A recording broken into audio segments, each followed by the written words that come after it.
नमस्कार मित्रांनो, श्रीमंतीचा कोडमध्ये तुमचं स्वागत आहे. बरेच ट्रेडर्स विचार करतात की आता मार्केट तर खूप वर गेलंय. आता एंट्री घेणं सुरक्षित आहे का? यात प्रश्नाचं उत्तर म्हणजे रायझिंग थ्री मेथड्स. हा पॅटर्न तुम्हाला चालत्या ट्रेनमध्ये सुरक्षितपणे कसं चढायचं हे शिकवतो. आज आपण पाहणार आहोत की मोठ्या तेजीमधील ही छोटी विश्रांती आपल्याला मोठा नफा कसा मिळवून देते. आता याची रचना समजून घेऊया. पहिली एक मोठी बुलिश कॅन्डल बनते. त्यानंतर 3 छोट्या लाल कॅन्डल्स ज्या या हिरव्या कॅन्डलच्या रेंजमध्येच असतात. आणि मग 5वी पुन्हा एक मोठी हिरवी कॅन्डल बनते.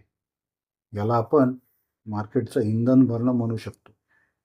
मार्केट थोडा श्वास घेतं आणि पुन्हा पुढच्या प्रवासाला निघतं.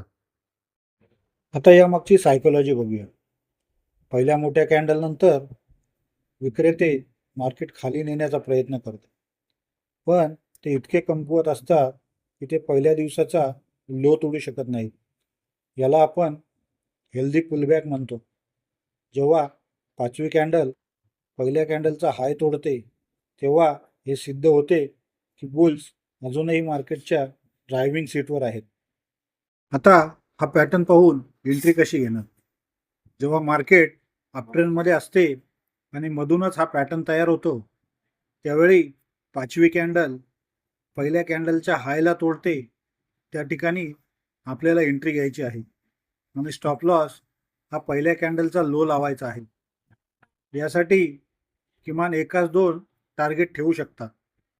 हा पॅटर्न तुम्हाला मार्केटच्या प्रवासात मध्येच एंट्री मिळवून देणारा एक विश्वासार्ह पॅटर्न आहे. Time frame. हा पॅटर्न कोणत्या टाइम फ्रेमवर पाहायचा? जर तुम्ही इंट्राडे ट्रेडर असाल तर 5 मिनिटे किंवा 15 मिनिटांची टाइम फ्रेम वापरा. जर तुम्हाला स्विंग ट्रेडिंग किंवा पोझिशनल ट्रेडिंग करायची असेल तर 1 तास किंवा डेली कॅन्डलचा चार्ट वापरा. लक्षात ठेवा, जितकी मोठी टाइम फ्रेम तितकी या पॅटर्नची अचूकता जास्त असते. 5 मिनिटांच्या चार्टवर हा पॅटर्न तुम्हाला दिवसातून 3-4 वेळा दिसेल, पण डेली चार्टवर हा महिन्यातील सर्वात मोठा ट्रेड ठरू शकतो. मार्केट जेव्हा पडत असतं तेव्हा मध्येच थोडी रिकव्हरी दिसते आणि आपले रिटेल ट्रेडर्स तिथे खरेदीची चूक करतात. यालाच म्हणतात फॉलिंग थ्री मेथड्स.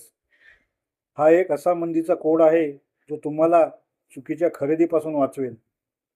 आपण पाहणार आहोत की पडत्या मार्केटमध्ये पुन्हा सेल एंट्री कधी आणि कशी घ्यायची. ह्या पॅटर्नची ओळख कशी पटवायची? बिअरिश मार्केटमध्ये पहिली एक मोठी लाल कॅन्डल बनते. त्यानंतर 3 छोट्या छोट्या हिरव्या कॅन्डल्स बनतात, ज्या या लाल कॅन्डलच्या शरीराच्या आतच नाचत असतात. त्यानंतर 5वी पुन्हा एक मोठी लाल कॅन्डल बनते, जी या सर्वांच्या खाली बंद होते. हा पॅटर्न सांगतो की मार्केटमध्ये विक्रेत्यांचा जोर अजूनही कायम आहे आणि ही फक्त एक फसवी रॅली होती. आता यामागची सायकोलॉजी बघूया.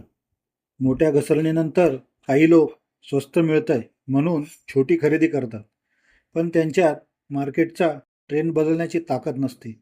याला आपण बिअरिश कन्सॉलिडेशन म्हणतो. 5वी लाल कॅन्डल हे दाखवून देते की सप्लाय अजूनही डिमांडपेक्षा जास्त आहे. हे म्हणजे एखाद्या धबधब्यासारखं आहे, जो थोडा विसावा घेतो आणि पुन्हा जोराने खाली कोसळतो.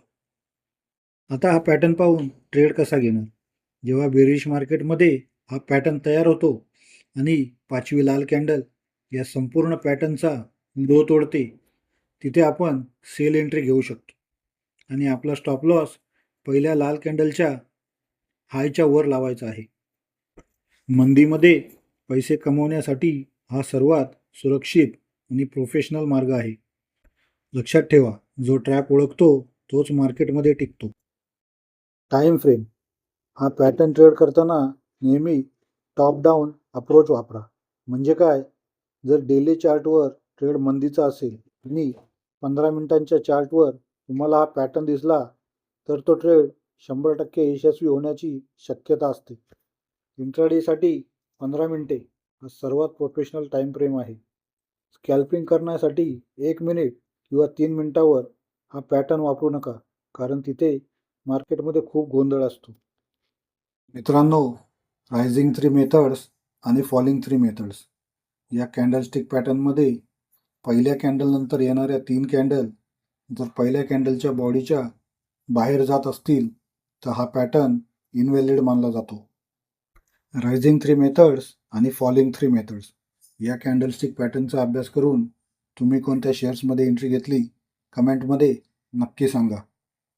पुढच्या व्हिडिओत आपण पाहणार आहोत 3 व्हाईट सोल्जर्स आणि 3 ब्लॅक क्रोज.